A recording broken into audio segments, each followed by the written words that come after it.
Hi hello ನಮಸ್ತೆ. ನಾನು ರಾಜ್ ವಷ್ಟೇ. ನೀವು ನೋಡ್ತಿದ್ದೀರಾ centre point Kannada YouTube channel. America ಮತ್ತು ಇರಾನ್ ನಡುವೆ ನಡೀತಾ ಇರುವಂತಹ ಯುದ್ಧ ತೀವ್ರಗೊಂಡಿದೆ. ಇರಾನ್ ಪರಮೋಚ್ಚ ನಾಯಕ ಅಯತುಲ್ಲಾ ಅಲಿ ಖಮೇನಿಯ ಹತ್ಯೆಯ ಬಳಿಕ ಯುದ್ಧದ ದಿಕ್ಕು ಕೂಡ ಬದಲಾಗ್ತಾ ಇದೆ. ಈ ನಡುವೆ ಹಾರ್ಮುಜ್ ಜಲಸಂಧಿ ಸಾಕಷ್ಟು ಸದ್ದನ್ನ ಕೂಡ ಮಾಡ್ತಾ ಇದೆ. ಓಮನ್ ಮತ್ತು ಇರಾನ್ ನಡುವೆ ಇರುವಂತ ಈ ಕಿರಿದಾದ ಜಲಮಾರ್ಗ ಜಾಗತಿಕ ವ್ಯಾಪಾರ ಸಂಪರ್ಕಕ್ಕೆ ಮಹತ್ವವನ್ನ ಪಡ್ಕೊಂಡಿದೆ.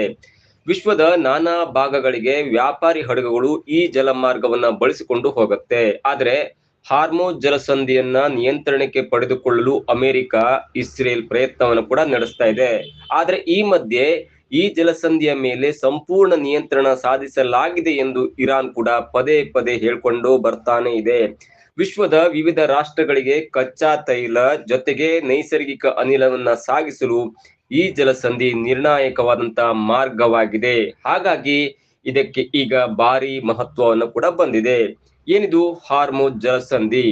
ದಕ್ಷಿಣ ಏಷ್ಯಾ ಸೇರಿದಂತೆ ಹಲವಾರು ರಾಷ್ಟ್ರಗಳಿಗೆ ತೈಲ ಸರಬರಾಜು ಆಗುವ ಹಾರ್ಮುಜ್ ಜಲಸಂಧಿ ಬರೋಬ್ಬರಿ 33 ಕಿಲೋಮೀಟರ್ ಅಗಲವಿದೆ. ಅಂದ್ರೆ ಭಾರತ ಮತ್ತು ಶ್ರೀಲಂಕಾ ಮಧ್ಯೆ ಇರುವಂತ ಈ ಸಮುದ್ರದ ಡಿಸ್ಟೆನ್ಸ್ ಇದೆಯಲ್ಲ, ಅಷ್ಟು ಅಂತರ ಹಾರ್ಮುಜ್ ಜಲಸಂಧಿಯಲ್ಲಿ ಇದೆ. ಇನ್ನು ಹಾರ್ಮುಜ್ ಎನ್ನುವ ಜಾಗದಲ್ಲಿ 33 ಕಿಲೋಮೀಟರ್ ಅಗಲವಾಗಿರುವ ಸಮುದ್ರದಲ್ಲಿ 100 ಹಡಗುಗಳು ಒಟ್ಟಿಗೆ ಈ ಜಲಸಂಧಿಯನ್ನ ದಾಟಬಹುದು.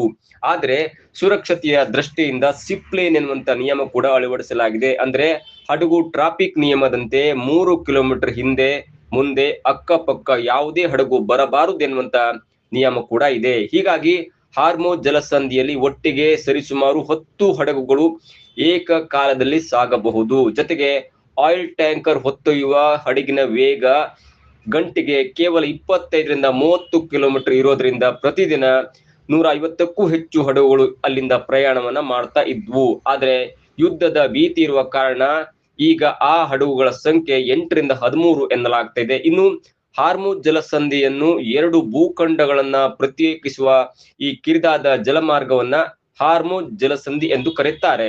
ಕೆಲವೊಮ್ಮೆ 2 ಮಹಾಸಮುದ್ರಗಳನ್ನ ಬೆಸೆಯಲು 2 ದೇಶಗಳ ಗಡಿ ಭಾಗವನ್ನ ಕೊರೆದು ನೀರನ್ನ ಕಾಲುವೆಯನ್ನಾಗಿ ಮಾಡಲಾಗತ್ತೆ. ಇದನ್ನು ಕೂಡ ಜಲಸಂಧಿ ಅನ್ನುವಂತ ಹೆಸರಿಂದ ಕರೀತಾರೆ. ಆದ್ರೆ ಅದೇ ರೀತಿ ಹಾರ್ಮುಜ್ ಜಲಸಂಧಿ ಗಲ್ಫ್ ರಾಷ್ಟ್ರವಾದಂತ ಓಮನ್, ಇರಾನ್ ನಡುವಿನ ಕಿರಿದಾದ ಜಲಮಾರ್ಗವಾಗಿದೆ. ಪರ್ಷಿಯನ್ ಕೊಲ್ಲಿ, ಓಮನ್ ಕೊಲ್ಲಿ ಮತ್ತು ಅರಬ್ಬಿ ಸಮುದ್ರಕ್ಕೆ ಸಂಪರ್ಕವಾದಂತಹ ಸೇತುವೆ ಕೂಡ ಈ ಹಾರ್ಮುಜ್ ಜಲಸಂಧಿಯಾಗಿದೆ. ವಿಶ್ವದ ಅತ್ಯಂತ ಪ್ರಮುಖ ಜಲಮಾರ್ಗಗಳಲ್ಲಿ ಇದು ಕೂಡ ಒಂದಾಗಿದೆ. ಇದು ನೈಸರ್ಗಿಕ ಜಲಸಂಧಿ. ಹಾರ್ಮುಜ್ ಜಲಸಂಧಿ ಮನುಷ್ಯ ನಿರ್ಮಿತವಲ್ಲ, ಬದಲಾಗಿ ಇದು ನೈಸರ್ಗಿಕ ಜಲಸಂಧಿಯಾಗಿದೆ. ಇರಾನ್ ದೇಶದ ದಕ್ಷಿಣ ಭಾಗದಲ್ಲಿರುವಂತ ಈ ಜಲಸಂಧಿ ಇಂಗ್ಲಿಷ್ನ ಯು ಅಕ್ಷರದ ಉಲ್ಟಾ ಆಕಾರದಲ್ಲಿದೆ. ಈ ಜಲಸಂಧಿ Iran, Iraq, Saudi Arabia, UAE, Bahrain, Kuwait ಹಾಗೂ ಕತಾರ್ ರಾಷ್ಟ್ರಗಳಿನ ಜೊತೆಗಿನ ವ್ಯಾಪಾರ ಸಂಪರ್ಕಕ್ಕೆ ಮಹತ್ವವನ್ನು ಕೂಡ ಪಡ್ಕೊಂಡಿದೆ. ಈ ದೇಶಗಳಿಂದ ಜಗತ್ತಿನ ಬೇರೆ ಬೇರೆ ದೇಶಗಳಿಗೆ ಕಚ್ಚಾ ತೈಲವನ್ನು ಸಾಗಿಸಲು ಈ ಜಲಸಂಧಿ ಪ್ರಮುಖವಾದಂತಹ ಪಾತ್ರ ಕೂಡ ವಹಿಸುತ್ತೆ. ಈ ಜಲಸಂಧಿಯ ಮೂಲಕ ತೈಲ ತುಂಬಿದ ಹಡಗುಗಳು ಅರಬ್ಬಿ ಸಮುದ್ರವನ್ನ ಪ್ರವೇಶ ಮಾಡುತ್ತೆ. ಅಲ್ಲದೆ ಹಿಂದೂ ಮಹಾಸಾಗರದ ಮೂಲಕ ಜಗತ್ತಿನ ನಾನಾ ರಾಷ್ಟ್ರಗಳಿಗೆ ಸಾಗತ್ತೆ. ಹಾಗಾಗಿ ಜಾಗತಿಕವಾಗಿ ಈ ಜಲಸಂಧಿಗೆ ಅತ್ಯಂತ ಮಹತ್ವ ಬಂದಿದೆ. ಸದ್ಯ ಇದು ಈ ಇರಾನ್ನ ನಿಯಂತ್ರಣದಲ್ಲಿದೆ. ಜಗತ್ತಿಗೆ ಹಡಗುಗಳ ಮೂಲಕ ಸಾಗಾಟವಾಗುವ ಕಚ್ಚಾ ತೈಲದ 20% ಕಚ್ಚಾ ತೈಲ ಈ ಜಲಸಂಧಿಯ ಮೂಲಕವೇ ಸಾಗಾಟ ಮಾಡಲಾಗತ್ತೆ.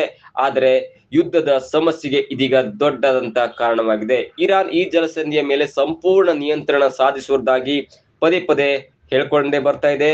ಗಲ್ಫ್ ರಾಷ್ಟ್ರಗಳ ಮೇಲೂ ಕೂಡ ಇರಾನ್ ದಾಳಿಯನ್ನ ನಡೆಸ್ತಾ ಇದೆ. ಹೀಗಾಗಿ ಜಾಗತಿಕ ಬಿಕ್ಕಟ್ಟಿನ ನಿರ್ಮಾಣಕ್ಕೆ ಇದು ದೊಡ್ಡದಂತ ಕಾರಣವಾಗಿದೆ. ಇನ್ನು ಭಾರತಕ್ಕೆ ಪರಿಣಾಮ ಏನು ಎನ್ನುವುದನ್ನ ನೋಡ್ತಾ ಹೋದ್ರೆ, ಸದ್ಯ ಅಮೆರಿಕ ಮತ್ತು ಇರಾನ್ ಮೇಲಿನ ಯುದ್ಧದ ಪರಿಣಾಮ ಕಚ್ಚಾ ತೈಲ ಸಾಗಾಟಕ್ಕೆ ಹಾರ್ಮುಜ್ ಜಲಸಂಧಿ ತಡೆಯಾಗಿದೆ. ಇರಾನ್ ಸೇನೆ ಇದಕ್ಕೆ ಅವಕಾಶವನ್ನ ನೀಡ್ತಾ ಇಲ್ಲ. ಇದರ ಪರಿಣಾಮವಾಗಿ ಜಗತ್ತಿನ ನಾನಾ ದೇಶಗಳ ಮೇಲೆ ಇದು ಕೂಡ ಆಗ್ತಿದೆ. ಭಾರತ ತನಗೆ ಬೇಕಾದ ಕಚ್ಚಾ ತೈಲವನ್ನ ಇರಾಕ್, ಸೌದಿ ಅರೇಬಿಯಾದ ಮೂಲಕ ತರಿಸಿಕೊಳ್ತಾ ಇತ್ತು. ಆದ್ರೆ ಇರಾಕ್ ಮತ್ತು ಸೌದಿ ಅರೇಬಿಯಾದಿಂದ ಬರಬೇಕಂತ ಕಚ್ಚಾ ತೈಲದ ಹಡಗುಗಳು ಇರಾನ್ನ ಹಿಡಿತದಲ್ಲಿರುವಂತಹ ಹಾರ್ಮುಜ್ ಜಲಸಂಧಿಯ ಮೂಲಕವೇ ಬರಬೇಕಾಗಿದೆ. ಇದು ಭವಿಷ್ಯದಲ್ಲಿ ದೊಡ್ಡದಂತ ಸಮಸ್ಯೆಗೆ ಕಾರಣವಾಗಬಹುದು. ಇನ್ನು ಭವಿಷ್ಯದಲ್ಲಿ ಏನ್ ಪರಿಣಾಮ ಎನ್ನುವುದನ್ನು ನೋಡ್ತಾ ಹೋದ್ರೆ, ಹಾರ್ಮುಜ್ ಜಲಸಂಧಿಯ ಬಿಕ್ಕಟ್ಟು ಮತ್ತಷ್ಟು ದಿನಗಳ ಕಾಲ ಮುಂದುವರೆದರೆ ಜಾಗತಿಕ ತೈಲ ಮಾರುಕಟ್ಟೆಗೆ ಕಚ್ಚಾ ತೈಲದ ಸರಬರಾಜಿಗೆ ಅಡ್ಡಿ ಉಂಟಾಗತ್ತೆ. ಇದಕ್ಕೆ ಪರ್ಯಾಯ ವ್ಯವಸ್ಥೆ ಕಡಿಮೆ ಇರುವುದರಿಂದ ತೈಲ ಸಾಗಾಟದ ಮೇಲೆ ಅತ್ಯಂತ ದೊಡ್ಡ ಪರಿಣಾಮ ಕೂಡ ಬೀರುತ್ತೆ. ಇದು ಹೀಗೆ ಮುಂದುವರೆದ್ರೆ ಅಂತಾರಾಷ್ಟ್ರೀಯ ಮಾರುಕಟ್ಟೆಯಲ್ಲಿ ಕಚ್ಚಾ ತೈಲದ ಬೆಲೆ ಗಗನಕ್ಕೇರುವಂತಹ ಸಾಧ್ಯತೆ ಕೂಡ ಇದೆ. ಪರಿಣಾಮ ಪೆಟ್ರೋಲ್ ಮತ್ತು ಡೀಸೆಲ್ ಬೆಲೆ ವಿಪರೀತವಾಗಿ ಜಾಸ್ತಿ ಕೂಡ ಆಗಬಹುದು. ಇದಾಗುತ್ತೆ ಇವತ್ತಿನ ವಿಶೇಷ. ನೋಡ್ತಾ ಇರಿ centre point Kannada YouTube channel.